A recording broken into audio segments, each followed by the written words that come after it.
What's up, Lions of Liberty fans? You can now support this show on Patreon and get exclusive access to bonus audio and video content, including Conspiracy Corner, Degenerate Gamblers, bonus segments with guests, and so much more. Head on over to patreon.com/Lions of Liberty.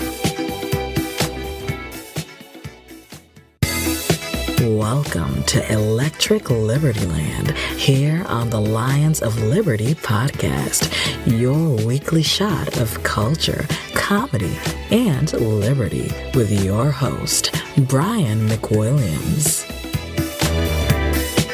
Hey, what's happening out there, guys? Welcome to Electric Liberty Land, episode number 113, meaning all the show notes for the episode today can be found at lionsofliberty.com/ELL 113. You might be able to hear my voice. I once again have a cold. I swear to God, I can't seem to just get on a healthy kick. Granted, been burning it at both ends, and this is inevitably the result. But I am at the height of feeling like complete dog shit right now. So just going to get through a couple quick things. I don't want to leave you guys hanging. As always, I am here for you. I would not skip an episode, but it is going to be not as good. Not as good as usual. But, you know, fortunately for you guys, I just felt the fever come on. Awesome. Now I'm just sweating. I'm recording and sweating. This is great. Fortunately for you guys, though, I did release the first episode of Do Nothing Man for free, and that was yesterday. You could download that. It will be in the feed. I'm not going to pull it off or anything, but that's a new series which I am going to be putting out to our Patreon/Pride members, and it's going to be a lot of fun. You know, if you listen to the first episode, you'll see kind of getting into it. And like anything, you know, it's interesting to try something new, ease into it, find the voices of the characters, how the dynamics are going to work for the show, etc. And that'll be a continuing evolution. But for the first episode, I'm pretty happy with it. And feel free to give me your thoughts on that. And hopefully I get your thoughts by virtue of you joining the Pride. And of course, you can do that by going to patreon.com/Lions of Liberty. Okay. So let's get into the show a little bit here. Obviously, the Oscars were this past Sunday. I did watch those Oscars. I was, I was surprised. I thought there'd be a lot more in the way of political points of view being shared a little bit more. Now, granted, not having a host definitely helped with that, I would think. Not that necessarily Kevin Hart is a real political guy. In fact, he's kind of made an effort to stay out of the political realm for the most part, unless people dredge up old tweets of his making gay jokes, because, you know, you can't have that. But, you know, the non-host format seemed to work pretty well. I think the Oscars were actually a little shorter than usual, which was nice to see. And apart from a little crack about the border wall in the beginning with the three gals there, Tina Fey, Amy Poehler, and I'm blanking on the other girl's name, and I'm not going to look it up. But you know who I mean, the gal from Bridesmaids, Rashida, I can't remember her name. Oh, whatever. Anyway, they made a little crack about the wall, saying Trump was not going to pay for the border, nor would they be, Mexico is not going to pay for the wall, nor would there be a host in the show.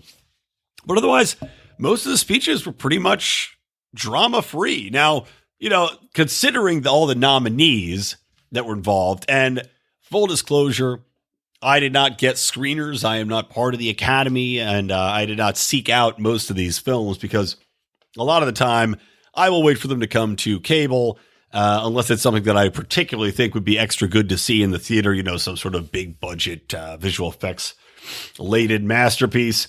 Otherwise, it's really got to grab me, or I'll just wait for it to go on demand. So I didn't really see any of these films. And I have Vice on DVD. Still haven't watched it yet. Heard it was a pretty entertaining movie, but not groundbreaking. I was shocked as shit that Christian Bale did not get the Best Actor award, because I thought, you got a liberal audience, you got Dick Cheney, you got a guy who, from everything I've heard, knocked it out of the park in the role. And for him to lose to Rami Malek, that was shocking. Shocking. You know, a guy who's just, you know, I mean, hey, everybody loves Freddie Mercury. I love Freddie Mercury. Queen's fantastic. But a movie that I heard from many sources, both far and wide, was fairly paint by the numbers. And if not for the music of Queen in it, would have just been kind of like a meh movie. So surprising to see there. But, again, not many people stepping up and making these statements. But as I was saying earlier, the nominations themselves, okay, you got Green Book, which obviously is making a point about the Jim Crow era. You've got Black Klansman, which of course is Spike Lee, a man who many people, including myself, consider to be a racist in his own right against white people, making this film about this kind of true life story, which sounds pretty interesting, about a white guy posing as a Klansman or trying to infiltrate the Klan in lieu of a black guy. Sounds interesting. Haven't seen it.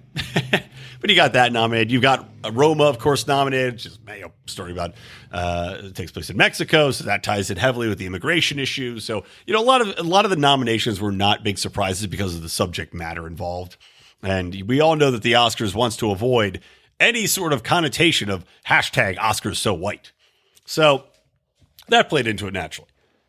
But in the speeches, outside of maybe Spike Lee, I can't really think of anybody that went out of their way to make a big political statement. Now, Spike Lee did, and his was one of the most ridiculous, rambling, and idiotic speeches I've ever heard in my life. They're calling it a quote-unquote powerful political speech. Like the Hollywood Reporter said, it's a powerful political speech. I don't know. He goes on stage dressed literally as Waluigi from Mario Kart. I mean, his outfit, it was like he beat up one of the guys who runs the bus from Harry Potter. This ridiculous purple cabbie outfit. Comes on stage, gives this rambling speech, which was barely understandable, in which he says, the date, the 24th, the month, February, which happens to be the shortest month of the year, which also happens to be Black History Month. Is that reading too much into that? Really, that's what you're going to harp on now, is that February is the shortest month of the year, and that's Black History Month. Meanwhile, I mean, there's not a Hispanic History Month that people really celebrate this prevalent. There's far more people that are Hispanic in this country than Black. Anyway, it just seems like a ridiculous thing to harp on. But he talks about 400 years our ancestors were stolen from Northern Africa and brought to Jamestown, Virginia, and enslaved. Now, okay, I acknowledge, yes, that did happen. But, it's one of those things where every time I hear people talk about their ancestors being stolen from Northern Africa, I roll my eyes a little bit. And the reason is not obviously because I want to demean what people went through that went through slavery, or I want to glance over the historical significance of slavery, which existed worldwide. But when Spike Lee phrases it in such a way, he's clearly pointing the finger at white people and ignoring the fact that the people that sold these slaves were black people, and that tribes in Africa, and this is historical fact, incontrovertible, irrefutable historic fact, but you had tribes in Africa conquer each other. They would enslave each other, number one, and they would sell the extra people that they either pure profit, or they would sell those they didn't need to European or American slave traders, etc., who then would take them to other nations. And, it is awful. Don't get me wrong, but I'm over this narrative that for some reason American whites are the greatest evil in the world, when America, the British were some of the first to get rid of slavery, and then they went out and really fought against it. And Americans, we had the Civil War, and considering how long we had slavery, which is a very short amount of time because compared to virtually the rest of the world, Americans had slaves. And then, some 60, 70, 80 years later, a big Civil War broke out, and no more slaves. Yeah, no more slaves there anymore. I just feel like it's a narrative that needs to be pushed back upon a little bit. And it wasn't as though Americans went over there and whites went over there and conquered these native tribes and stole them away. Other African tribes did that, and they sold them in a trading manner. Anyway, he keeps going on. So something about being called Spiky Poo, and then goes into this rant about the 2020 presidential election is around the corner. So let's all mobilize. Let's be on the right side of history. Make the moral choice between love versus hate. Now, he gets some big applause for that. But meanwhile, what's the moral choice between love and hate here, Spike? It sounds to me like you're fostering division between people already, and you don't even know who the fucking nominee is going to be. How could you say it's a choice between love and hate? When I doubt you even gave a glance to the Libertarian candidate, which of all the candidates that took the stage would have been the one to embrace the most amount of love, because the Libertarians don't want to go to war and bomb the shit out of children, continue to murder people. We don't want to tell you how to live your life. We don't want to tell you who you can or can't marry. That seems to be the candidate for love, but I doubt Spike Lee took half a second to register that. No, for him, Trump is evil. Anybody that runs on the Democratic ticket is good. And we have to replace the moral choice of love, and that being the Democratic candidate. The Democrats, who, of course, are rabid authoritarians. And you see that with, AOC telling people to sit down there in the cheap seats and that they just need to shut up because the Democrats are in control with the new Green Deal. So, if you don't agree with the new Green Deal, just shut up. You're not allowed to have an opinion. This is the Democratic way of thinking. So anyway, that was a joke. And frankly, Spike Lee is a joke, in my opinion. Maybe the movie's entertaining, but he also, this is the other thing that really just bugs the shit out of me. Spike Lee also has been writing Do the Right Thing for years and years and years, which is a so-so movie. But he then, inserts this footage from the marches that took place in Charlottesville in his movie. And I didn't know this until a buddy of mine told me this, who'd seen the movie. And he goes, I don't know. He goes, I like the movie. All right. It was a pretty interesting story. He goes, but then it just shoehorned in there is this stuff with Trump and Charlottesville. And he goes, and I was like, what the fuck? I was like, they took me totally out of the movie. Why is it in there? And I agree with that. Why is it in there? You have a movie about a historical context. These things happen, about the Klan. Okay, cool. Make a movie about that. Excellent. But now you're shoehorning in this political stuff, which, by the way, has nothing to do with one another. You had a bunch of alt-writers, some of whom had nothing to do with racism, I'm sure. They just kind of wanted to do their thing. They're probably enamored with whatever the movement was, went in March. And again, this is like 400 people versus what? I don't even know how many thousands. He definitely had some anti-Semites and racists in that crowd marching. But to put in this footage of Trump and the guy at the car where it's, and somehow conflate this as though there's this big modern racist movement happening and it's all Trump's fault is just insane. Because what have we had, by the way, since that march happened? What have we had? Have we had a mass amount of racism break out? Have we seen a ton of these marches happening all over? Have we seen a big rise in white supremacist groups? No. It's like I talked about last ELL. All these hoaxes come out. All these alleged crimes, hate crimes against Jewish people or black people turn out to be false. They turn out to be perpetrated by people against themselves to try to prove a point, to try to do what Spike Lee is doing and divide people further instead of bringing them together. It's aggravating as fuck for me to watch this shit. Anyway, moving along. So moving past Spike Lee, Oscars overall, though, I'd say probably the most enjoyable Oscars I've watched in the last few years because there was a lack of preaching. I really did appreciate that. I did enjoy some of the speeches. Olivia, what's-her-face, who won for the Queen movie, whatever. She is pretty cute and funny. She's on a great British show called Peep Show, which is a comedy. So it's funny to see her win an Oscar after you see her hilarious performance in that. And, of course, you had Wayne's World. Mike Myers, Dana Carvey up on stage. Hilarious. One other thing I want to do to mention about the Oscars, though, too, is they did the whole in memoriam thing. And there was one conspicuous absence.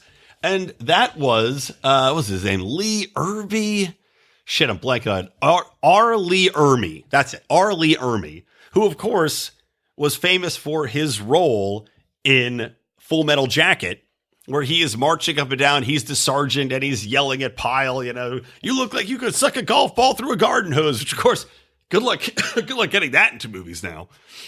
But as a former Marine, I guess fairly decorated Marine. I think he was actually a Marine sergeant.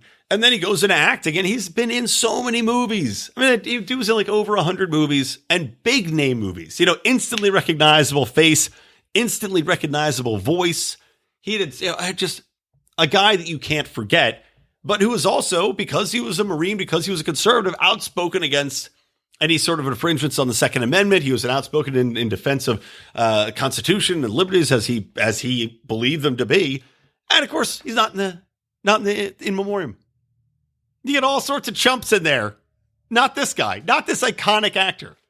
So it just goes to show you that Hollywood wants to make sure you forget anybody that happened to fall on the conservative side of things, or even just happen to like the fact that they could own guns. Okay. What else do I want to cover here? Okay, so I do want to get into real quick. I want to talk about the Democrats blocking this Born Alive bill. And, you know, we talked about this, just the awful bill that was passed in New York, and of course, the one in Virginia.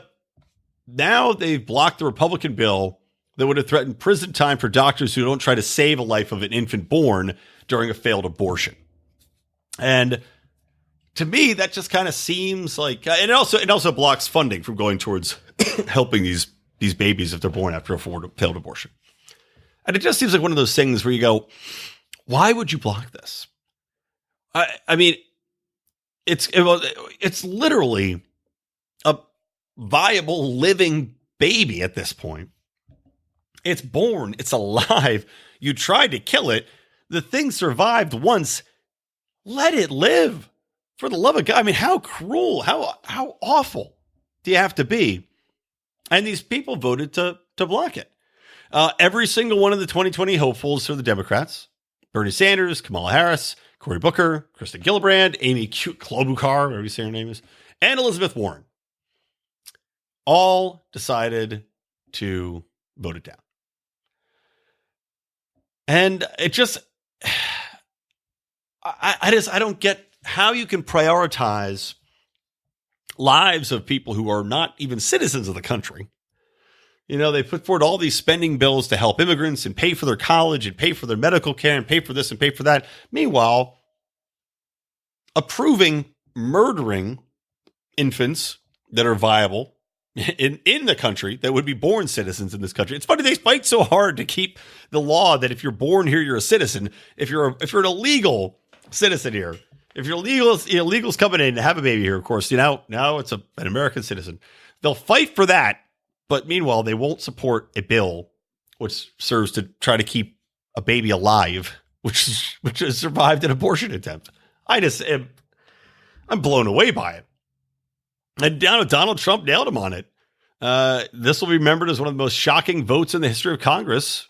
If there's one thing we should all agree on, is protecting the lives of innocent babies. I'm with you, Donald. I'm with you, man. It is unbelievable. And that ties into another topic I wanted to hit in this truncated episode, which is, you know, we're seeing all these Democrats come out in the most awful ways in the pro-choice movement, or the pro-murder movement, I guess, because it goes beyond pro-choice, in my opinion. And now they're all talking about reparations. Elizabeth Warren, Kamala Harris, all talking about reparations for families that are affected by slavery. And now Elizabeth Warren, on top of that, was talking about Native Americans. Now, from a libertarian perspective, this is a little bit of a tricky one, because I've said in the past, you know, ideally I would be for reparations if they were done within a reasonable amount of time. It's kind of like a statute of limitations thing for me, in that I don't think it's right to say, okay, now we're going to punish people generations down the line for something that was committed during an earlier time, and during an earlier time where that practice was accepted. It doesn't mean the practice was right, mind you, but done when that practice was accepted. And I'm not just talking about slavery, but I'm talking about the genocide, which was perpetrated against the Native Americans too. But, you know, we're talking about a period in time when conquest was the theme of the day. You know, that's the way in which land was acquired. That was throughout the world. That is which, you know, the way in which states were created, the way in which governing took place was by conquest. And to pretend that you could have the liberty we have today without the evolution of society through this period is ridiculous. I mean, I always think about that. You know, you have to have a certain level of culture in which to have liberty. And that's where libertarians, you know, people want to attack libertarians and say, oh, you live in this pie in the sky. How do you think we would have come to this, that, blah, blah, blah, blah. So, well, no, we can talk about it now, you know, because even trying to think of how a democracy, a republic would work back in the day was difficult before you had governments, before you had a certain level of evolution of society and dialogue and language and culture and writing. to enable these things to happen. So, of course, now we're to the point where you should be able to have a libertarian society. But we had to go through these days. And because something happened that was atrocious in the past doesn't mean that the people in the present, 200 years removed, should be punished by that. And that people who are affected or largely, I'd say, unaffected 200 years later, how do you even forecast that effect on people, should be rewarded for what happened to their ancestors. It's one of those things where it sounds like a pure talking point because I don't know how you'd possibly put it into position. And just like the New Green Deal, I don't know how you plan on paying for it. You're talking about, at this point, millions of people.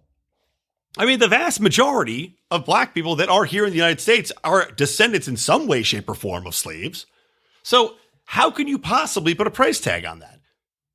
And you want to do this on top of all these other spending bills, on top of the New Green Deal, on top of the spending for all the immigrants, on top of paying for everyone's college, on top of paying for everybody's medical care? Like, at what point do you say, this is ridiculous? We cannot possibly tack anything more onto this. Or are these people just too stupid to understand that it's not a blank check you can just continue to write forever? That there is a looming debts, wall of debt approaching us at lightning speed that could literally destroy this country. I mean, I don't know where these Democrats are going to stop and what they can promise to people. It is incredible to watch. All right, let's take a quick break. I'll be right back with a couple more things. We don't rise to the level of our expectations. We fall to the level of our training. Those epic words from Archilochus can sum up your ability to succeed or fail in business. I want to recommend Conversation Mat Time to our listeners as a way to hone your one-on-one conversation skills in a role-playing session that can help take you to the next level. During 25-minute sessions, you'll work through the best way to approach that raise, that interview, or that relationship with a practiced professional that will provide the confidence and experience you need to get paid what you're worth or take that interpersonal risk you've never been able to conquer. Just like in jiu-jitsu, the difference between a novice and a black belt is mat time. Train to win. Visit conversationmattime.com and take advantage of a free 15-minute consultation just for listeners of this show. All right, welcome back to Electric Liberty Land, episode number 113. All right, last couple things I want to talk about here. Federal court ruling that a male-only draft is unconstitutional. Congratulations, feminists, you did it. you did it, gals. You can now be drafted. Well, actually, we don't know that. They have a choice to make now, which is to see if it holds up against appeal, which it should. Congress has to choose between either expanding the draft to include women or ending it completely. Now, if I know this government, and I think I do, we're going to see them expand the draft to include women.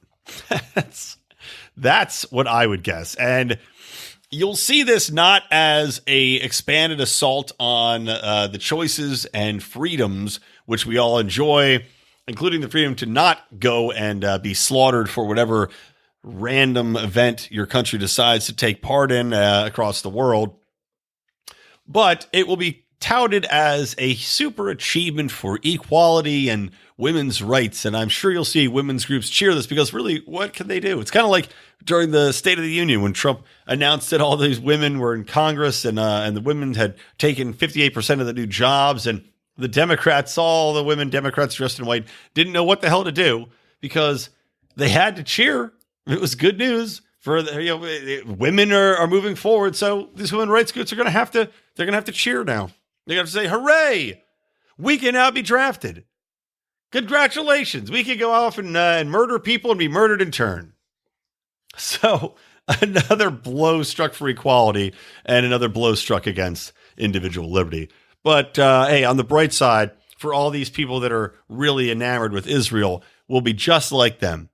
We can have a nice mandatory draft where everybody has to serve 2 years in the military regardless of sex. Won't that just be fantastic?